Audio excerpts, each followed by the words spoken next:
Congratulations! Your patient has a pulse back, but now the real work begins. Post-resuscitation care is one of the most critical and unstable phases of a cardiac arrest call. The next 30 minutes can make the difference between full neurological recovery and poor outcome. How many of you have had a return of spontaneous circulation patient who later arrested again before hospital arrival?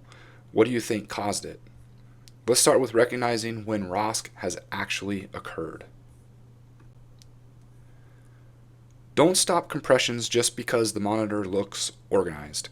Always confirm a pulse. Sometimes you'll see electrical activity but no mechanical contraction. That's what we call PEA. So an example is you're ventilating a patient when they start to cough or move. That's often the first sign of ROSC. Another sign can be a spike in the end-tidal CO2 on the monitor. Quickly check for a pulse, support breathing, and move into post-resuscitation care. We often get excited when ROSC occurs, and we start bagging quickly, but overventilating can drop perfusion to the brain. Keep rates around 10 breaths per minute with gentle squeezes. Use a BVM and end-tidal CO2 display to show targeted trends. Aim for 35 to 45. Do not overventilate to achieve this though. What end-tidal CO2 change might you expect as a patient moves from cardiac arrest to ROSC? Well, during high-quality CPR, end-tidal CO2 typically stays low, usually between 10 and 20. Depending on the quality of chest compressions and perfusion. That's because in cardiac arrest, there's minimal circulation, so very little CO2 is transported from the tissues to the lungs. End-tidal CO2 during CPR is like a gauge for how effective your compressions and circulation are. A low number equals low perfusion. When return of spontaneous circulation occurs, the heart starts pumping effectively again. Suddenly, all the CO2 that has built up in the body's tissues is flushed into the bloodstream and exhaled. This causes a sharp rise in end-tidal CO2, often jumping from 10 or 15 up to 35 to 45 almost instantly. That sudden spike in end-tidal CO2, sometimes doubling or tripling within one breath, is one of your earliest and most reliable signs for ROSC. Once ROSC is established and circulation stabilizes, end-tidal CO2 levels settle into the normal range, around 35 to 45, if ventilation and perfusion are adequate. Persistent low end-tidal CO2 after ROSC could indicate ongoing hypoperfusion or recurrence of the arrest. End-tidal CO2 doesn't just tell us if ROSC happened, it also tells us how well the patient's perfusion is holding afterwards. A quick example is, you're running a cardiac arrest. CPR is ongoing, end-tidal CO2 is 12. Suddenly, the end-tidal CO2 jumps to 38. You pause to check and you find a palpable pulse. ROSC is confirmed. That's how it goes. That's why capnography is such a powerful tool. It's the first vital sign that tells you life is coming back.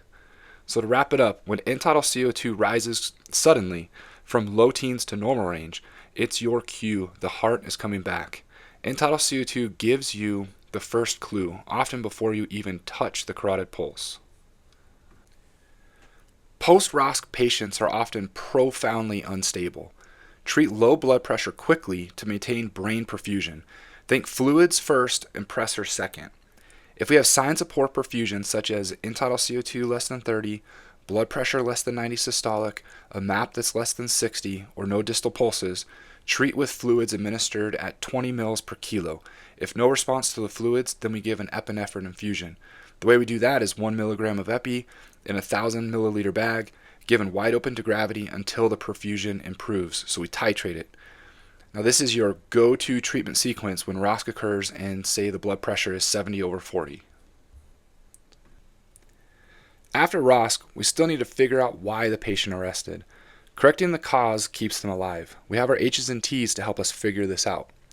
So with our H's we have hypoxia, low oxygen levels that prevent effective cellular metabolism and lead to cardiac arrest. Next is hypovolemia, which is a loss of blood or fluids and reduces preload and cardiac output, causing circulatory collapse. Then we have hydrogen ions, which is also acidosis, is excess acid in the blood depresses myocardial contractility and reduces response to resuscitation.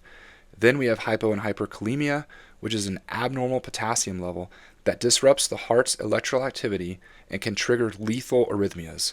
Next is hypothermia, which is a low body temperature that slows metabolism and cardiac conduction, making the heart more resistant to resuscitation. And then with our T's, we have tension pneumothorax, which is air trapped in the pleural space that compresses the heart and lungs, preventing effective circulation. Next is tamponade or cardiac tamponade, which is fluid in the pericardial sac that restricts the heart's filling and the output. Then we have toxins, which is poisoning or drug overdose that interferes with cardiac or respiratory function. And last is thrombosis, which are clots that block blood flow in the coronary arteries or the pulmonary circulation, leading to arrest.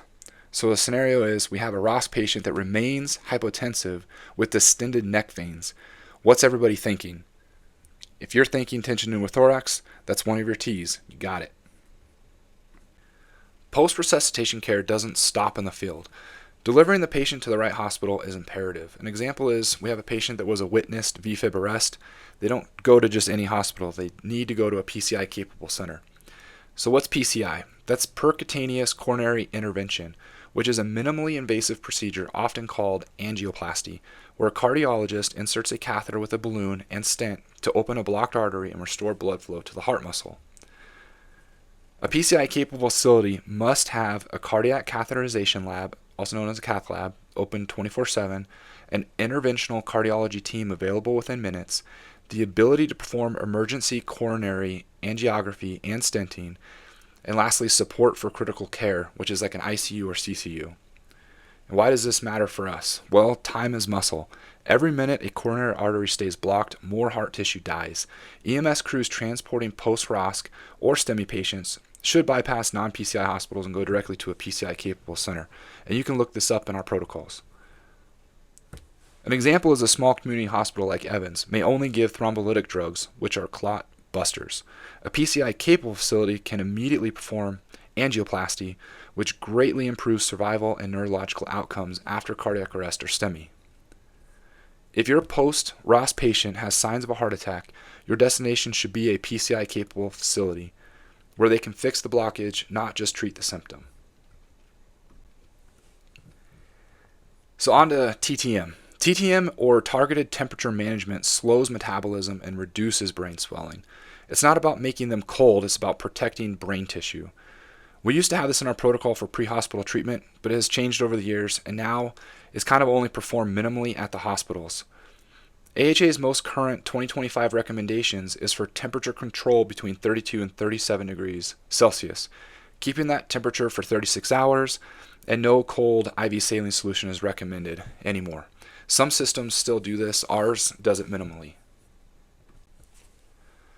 Remember, getting a pulse back is just step one. Our next mission is protecting the brain and the heart until definitive care takes over. When we get signs of ROSC, know what to do.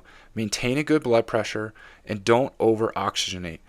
Transport will be off post for this patient, and it's always good to know how to get to these hospitals just in case you have to drive the ambulance, which has happened many times.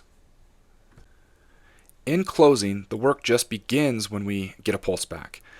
I want to encourage everyone to know the protocols and help the patient improve so that there is a greater chance of out-of-hospital survival for them. The questions on this slide ties everything together. Everyone discuss these and try to relate the answers to actual field experience. Have fun. We'll see you later.